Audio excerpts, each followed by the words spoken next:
ലോകത്ത് ഏറ്റവും കൂടുതൽ ചർച്ച ചെയ്യപ്പെടുന്ന ആണവ പദ്ധതികളിലൊന്നാണ് ഇറാന്റെ ആണവ പദ്ധതി.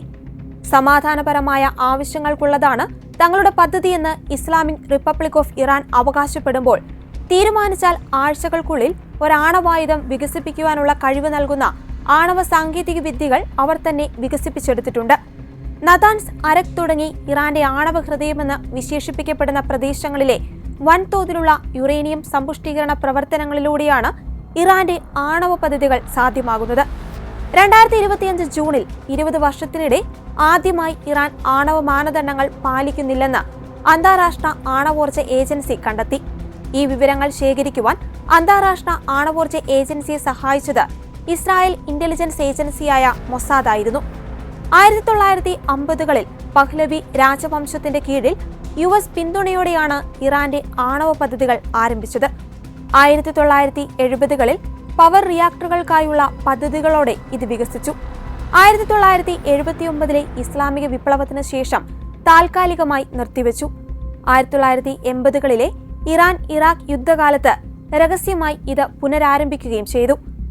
1990കളിൽ ഇറാൻ ഒരു സമ്പൂർണ്ണ ആണവ സമ്പുഷ്ടീകരണ ശ്രമങ്ങൾ പിന്തുടരുകയും പാകിസ്ഥാനുമായും ഉത്തര കൊറിയയുമായുള്ള ബന്ധം ഉൾപ്പെടെയുള്ള നിയമവിരുദ്ധ ശൃംഖലകൾ വഴി സെൻട്രിഫ്യൂജ് സാങ്കേതികവിദ്യ നേടുകയും ചെയ്തു.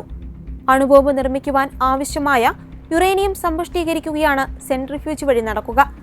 നതാൻസിലും അരാക്കിലുമുള്ള അപ്രഖ്യാപിത സമ്പുഷ്ടീകരണ കേന്ദ്രങ്ങൾ 2002ലും ഫോഡോ എന്ന ഭൂഗർഭ ഇന്ധന സമ്പുഷ്ടീകരണ കേന്ദ്രം 2009ലും പ്രവർത്തിക്കുന്നതായി ലോകമറിഞ്ഞു. ഇറാന്റെ ആണവ പദ്ധതി പതിറ്റാണ്ടുകളായി അന്താരാഷ്ട്ര ശ്രദ്ധാകേന്ദ്രമാണ്. ആരുമറിയാതെ നൂതനമായ സെൻട്രിഫ്യൂജുകൾ സ്ഥാപിച്ചുകൊണ്ട് ഇറാൻ ആണവ പുരോഗതി ത്വരിതപ്പെടുത്തുകയും ചെയ്തു. 2010ൽ സ്നെക്സ്നെറ്റ് സൈബർ ആക്രമണം പോലുള്ള രഹസ്യ പ്രവർത്തനങ്ങൾ വഴി ഇസ്രായേൽ ഇറാന്റെ ആണവ പദ്ധതിയെ തടസ്സപ്പെടുത്തുവാൻ ശ്രമിച്ചു.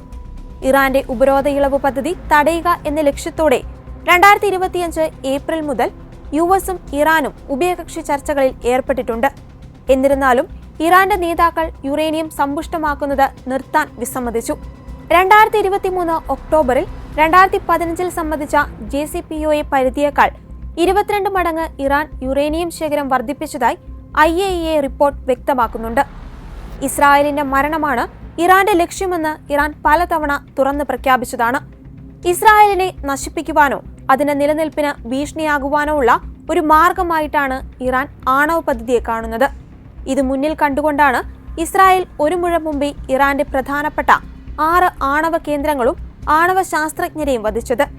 ലോകത്ത് ഏറ്റവും വിനാശം സൃഷ്ടിക്കുവാൻ കെൽപ്പുള്ളവയാണ് ആറ്റം ബോംബുകൾ.